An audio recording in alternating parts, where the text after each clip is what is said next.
Malawi has new banknotes which are all the same size and lack distinct textural features. However, this has made them harder to identify for the visually impaired, activists for the blind say. Robert Ukandu reports. Malawi's new money, launched in late May with distinct security and general features, is well into circulation. The kwacha now bears portraits of the country's freedom fighters, and its notes and coins are smaller in size. But among the currency's new features, its lack of distinct dots and similarities in its notes and sizes are making it difficult for the blind to identify. The Reserve Bank has been accused of being insensitive to the visually impaired because it printed the new notes without advice from Malawi's Union of the Blind. It is very difficult to differentiate these new banknotes because they are of the same size. 1,000 kwacha banknote feels the same as a 500 note. 48-year-old Mary Fury has been blind all her life. She makes a living from weaving and selling mats. She uses her hands to tell the value of money from its size. Maliko Biziweki lost his sight when he was just 6 years old after an unknown illness. It's a very difficult indeed. So if there can be some improvement on sizes, maybe it will help us a little.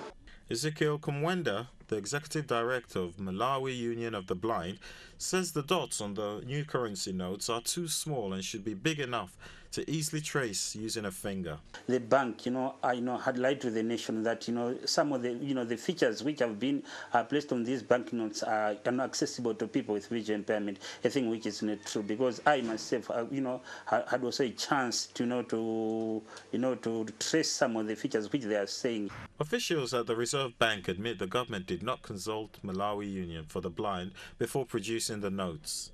After a recent meeting with the union, the bank agreed to make changes to the notes, but did not give a time frame. To tell you the truth, printing banknotes is not cheap. It's huge expense. What we have actually done is to tell them what features are there at the moment, because the currency is already in circulation. What we need to do maybe going forward in the future is just to enhance the feature. Malawi devalued the kwacha by about 50% in May in order to unlock much needed foreign aid and avoid an economic freefall. The Reserve Bank says the new look is in line with the country's Millennium Development Goals, MDG, which includes infrastructure and social development. The new currency series will be used alongside old notes and coins until 2013, when the latter will be phased out. Many of Egypt's poor have turned to charity for the Ramadan evening meal.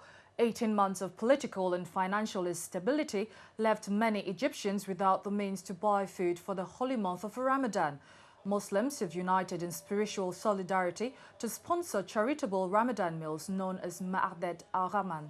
In keeping with Islamic tradition, the Ma'adet al-Rahman, which means Table of the Merciful in Arabic, is an ancient tradition where wealthy people, mosques or private organizations sponsor large public meals.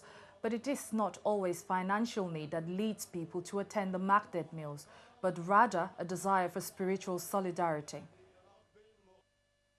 It all started with a young man whose seemingly unnoticeable act sparked a revolution.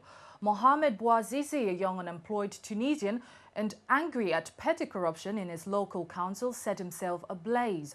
His death started a nationwide protest which ended with the ousting of the country's president, Zine al-Abidine Ben Ali. 6 months after his death, a new pattern has emerged. At least 107 young Tunisians have tried to kill themselves by putting themselves on fire in what is called self-immolation. These Tunisians who set themselves ablaze are generally young men from poor rural areas with low employment prospects. Egypt has reopened the Gaza-Rafah border crossing, but Hamas is demanding she does so permanently. Egypt closed the passenger terminal a week ago after 16 Egyptian policemen were shot dead by unidentified militants. Hamas welcomed the opening but denied speculation that the assailants were from Gaza. Hamas hoped mercy would introduce a new era of peace between Gaza and Cairo, but this had not come to fruition. This is because there are strategic considerations involving Egypt's 1979 peace treaty with Israel and related military aid from the United States. Cairo has been the main window of movement for Palestinians in Gaza. as Israel has for years refused to grant exit visas, but for a tiny minority. Here is Sami Abu Zuri, Hamas spokesperson. Hamas welcomes the Egyptian decision to open Rafah crossing. Hamas assures that Egypt has the right to force its sovereignty on its lands and borders. We demand that the security acts that Egypt is doing will not harm the Palestinian people. Hamas demands a permanent opening of Rafah as part of the promises that the Egyptian President Mohamed Morsi made to Prime Minister Ismail Haniyeh during their last meeting in Cairo. Nearly 24 nations gathered at Cairo's spectacular Citadel Four last week for a performance of religious music. Organizers say that it was intended to send a message of peace and tolerance at a time of rising strife in the region. Robert Ukandu has more on the story. Nearly 24 nations gathered at Cairo's spectacular Citadel Fort last week for a performance of religious music that organizers say was intended to send a message of peace and tolerance at a time of rising strife in the region. The fifth Summer Festival for Spiritual Music and Chanting wrapped up on Thursday night, the 9th of August, with performers from nations as diverse as Turkey, India and Egypt coming together to offer an audience of several thousands of people in a cocktail of holy songs woven together from myriad traditions. The festival took place at a time of extraordinary political tension and economic hardship in Egypt and was held the day after 16 Egyptian border guards were killed in an attack by militants on the border with Israel. The event's organizers say that the festival would take place in memory of the deceased soldiers. Egypt's culture minister, Mohammed Saber Arab, said the collaboration of various faiths and musical traditions would signal a message of peace and reconciliation. What is being put on display now in the greatest place in Egypt, the Citadel, and the band that is performing today is a band that addresses all nationalities, all religions, all races, all ideas and sects, where all people share equally love, peace, prosperity, the future and beauty. 24 bands from 20 nations took part in this year's concert, in which Turkey was the featured guest. Among several highlights, the Sufi Turkish band Destar was particularly noted, as well as the Azerbaijani singer Moraz Asad Allah and the Pakistani band Farid Ayath. Egypt, regardless of any hardships or the regional or domestic circumstances, has a divine energy that enables it to stand on its feet and face the challenge and respond to new ideas by continuing the path of change and to maintain hope. The festival featured an extraordinary mix of musical traditions, with Southeast Asian Quranic adhan easily combining with a Christian church choir. This festival is important not only in Egypt but in the region as a whole, because this festival carries a message of peace and tolerance. As the festival wound down, the audience gazed up to the walls of the Citadel, where a performance of whirling dervishes brought the evening to a close. At his moment, the nation is embodied in the individual, and the individual is embodied in this greater nation, and thus all of them have met in this very humane moment which we have felt, and despite the different languages, the feeling was one. As the holy month of Ramadan draws to a close, summer festival organizers are hoping that this uplifting event has once again succeeded in promoting a tradition of diversity and religious tolerance at a time of exceptional turmoil and conflict. The number of Syrians fleeing violence is on the rise, says the United Nations High Commission for Refugees. Turkey has registered nearly 10,000 people crossing its borders over the last 4 days. The Turkish government has deployed security to its border to manage the flow of refugees. Meanwhile, the situation has been deteriorating for refugees in camps on the Jordanian border who have been experiencing sandstorms. 57% of the displaced Syrians have been staying with local families in northern Lebanon, but the situation is worsening as with shelling from the Syrian side occurring several times a week. Formally registered Syrian refugees include 45,998 in Jordan, 37,740 in Lebanon, 14,129 in Iraq, and 59,710 in Turkey. Adrian Edwards, spokesperson for United Nations High Commission for Refugees. Conditions, as you may know, there are difficult. Desert wind conditions continue to wreak havoc with the tents. UNHCR and its partners are working hard to improve conditions in the camp. We have laid the foundation and established some containers rather than tents for housing people. In Turkey, we have had a continuing high rate of increase over the weekend. In fact, over the past four days, we've seen 10,000 new arrivals.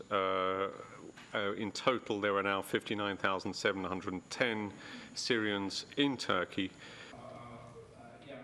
Now it's off to Pakistan, where we see the celebration of the 66th Independence Day celebrations taking place with a change of guard ceremony at the mausoleum in its southern city of Karachi to pay respect to the country's founder, Quaid Azim Muhammad Ali Jinnah.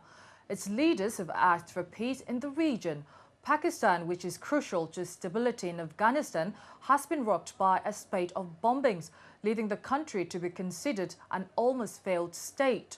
As most foreign combat troops look to leave Afghanistan in 2014, Pakistan has a key role to play, given its close political and economic ties to Afghanistan. Many military sanctuaries straddle the mountainous border between both countries. Pakistani President Asif Ali Zardari had this to say. The militants pose the greatest threat to the country. A great challenge that we are faced with is defeating the militant mindset. For this, we must defend democracy and promote tolerance, discussion and debate. About 100 French youth clashed with police overnight, shooting at police and torching cars at a leisure center and a nursery school. 16 policemen were injured, according to a police official. Police were dispatched to stem the violence provoked by tension over spot police checks on residents. The Amiens suburbs, which erupted in violence, has already been identified as needing extra policing. Tensions remain high in France's rundown suburbs, where poor job prospects, racial discrimination, a widespread sense of alienation from mainstream society, and perceived hostility from the police have sometimes led to violence. Residents expressed their anger at the destruction of a building used by local associations. Now it's off to Germany, which is Europe's largest economy and has reported 0.3% of growth. Analysts have predicted the trend will slow down temporarily before the entire Eurozone sees a recovery in 2013. A recession is not expected for Germany, but the Eurozone presents the main risk for the economy. The poor economic growth registered by other Eurozone countries will register on the German economy in the second half of 2013. But analysts are hopeful the situation should recover from the recession eventually. Around 340 kilograms of marijuana was seized by the Italian finance police in a fully equipped underground greenhouse hidden in an abandoned tunnel in the center of Rome. The apparent flourishing cannabis factory was in a tunnel built underneath Rome during the fascist era of Benito Mussolini. A raid was launched in the tunnel after the smell of the strong odor of marijuana was perceived from its entrance in southeastern Rome. Video footage by police show the marijuana cultivation site stretching along the 4,000 square meter tunnel, as well as stacks of bags filled with cannabis, weighing and processing equipment, including artificial lights to dry out the leaves. Greenpeace has vowed to step up action in the Arctic despite its vessel being refused entry into Russia's Arctic waters to inspect a new drilling platform. Greenpeace vessel Arctic Sunrise tried to gain access to Russian energy giant Gazprom's Pirazolnaya oil platform in the Petchora Sea. The rig's captain refused to give Greenpeace activists and journalists traveling with them access to the rig. Though details of future action plans have not been revealed, Greenpeace says it will continue to try accessing drilling platforms in the Arctic. The United States Geological Survey holds that the Arctic Circle contains 90 billion barrels of oil and 1,670 trillion cubic feet of natural gas. The trial of jailed former Ukrainian Prime Minister Yulia Tymoshenko has been adjourned until September after she refused to appear at court due to poor health. The 51-year-old opposition leader is serving a 7-year sentence on a separate charge of abuse of office linked to a gas deal she brokered with Russia in 2009 while Prime Minister. Tymoshenko, the fiercest political foe of President Viktor Yanukovych, has dismissed all charges against her as politically motivated. She's challenging her initial conviction, both locally and in the European Court of Human Rights.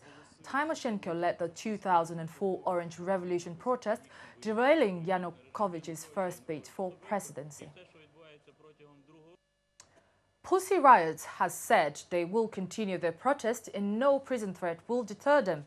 Members of the punk rock activist group are still at large but carry out their activism as their bandmates face possible prison sentences of up to 7 years this week.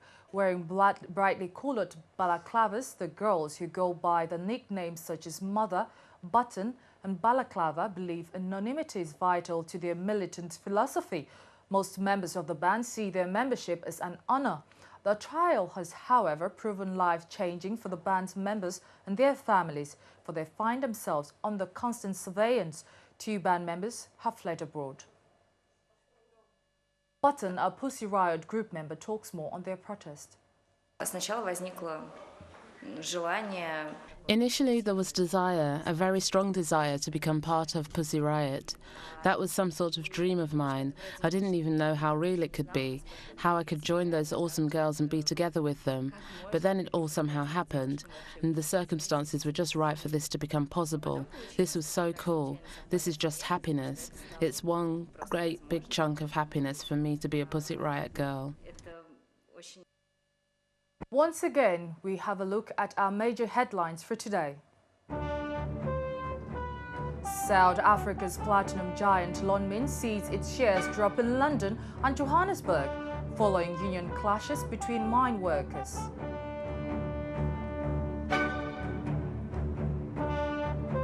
Egypt has temporarily opened the Gaza tunnel and Hamas would love the opening to be permanent. Can Egypt take that chance?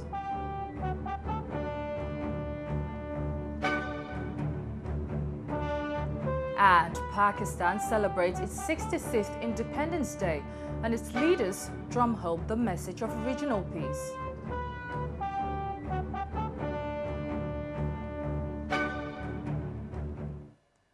That's it for us from now.